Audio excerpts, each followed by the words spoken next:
A blessed day, blessed Monday to each one of you and to those who are joining us in worship through this live stream. One of the perennial questions of the people of God is it true that God is on the part of Israel? Or that God sides with Israel? This emerged again, especially in the context of the Holocaust, the persecution of the Jews, by Hitler, for example. The question that is always actual, especially under the pressure of dramatic events, continually throughout the history of the people of God, Israel, doubt reappears in the midst of pain, just as we experience also in the midst of pain, of loss. Doubt reemerges. Faith in God, they say, is not a definitive possession.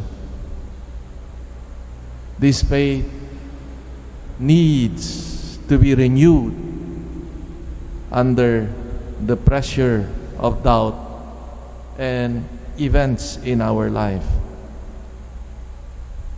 On this occasion, it is the Egyptians who chased Israel with weapons to create panic, anguish, and to raise protests against Moses, questioning their trust in God.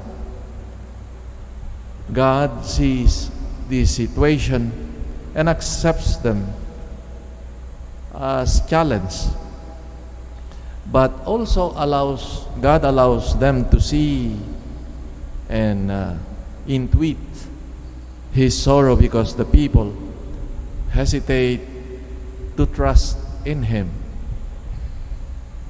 But something great which will shake these people forever and definitively direct their future is about to happen.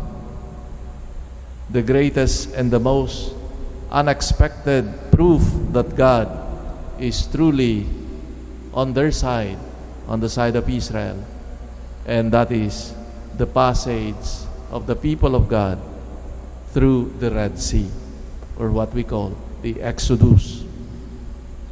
But even this will not be enough to guarantee the fidelity of the people of God.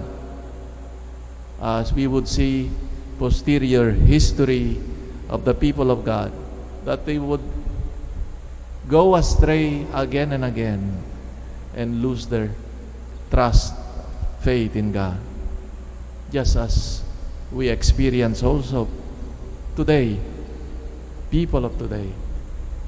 The conviction that Christ is risen is not enough, just as the experience of Exodus of that people of God was not enough. The facts of life always lead us to challenge God anew, to ask Him for new prodigious intervention. Only the Jews who, driven by danger, know how to re-emerge from the Red Sea, and only Christians who, distressed by evil, will immerse themselves in the death and resurrection of Christ, will finally be able to believe and to reach salvation.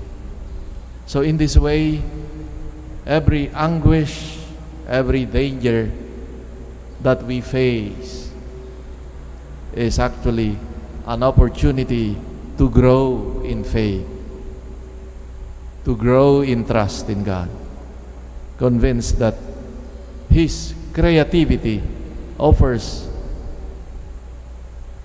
some a sure answer to our invocations, prayers, and even protests. And this is our prayer today, especially for that nation, Myanmar, in the midst of so much pain, so much violence. We invoke the Lord's mercy and help for these people, that in His wisdom and strength, may He lead to a peaceful solution finally to this difficult situation of that people. And this is what our bishops are asking us today as a people, as an assembly, liturgical assembly, and in our personal prayers today, or we include always these people suffering so much violence, so much pain in the midst also of this another difficult situation that we are in, the pandemic. So in your personal prayers, sacrifices, remember our brothers who are suffering, our brothers and sisters of Myanmar.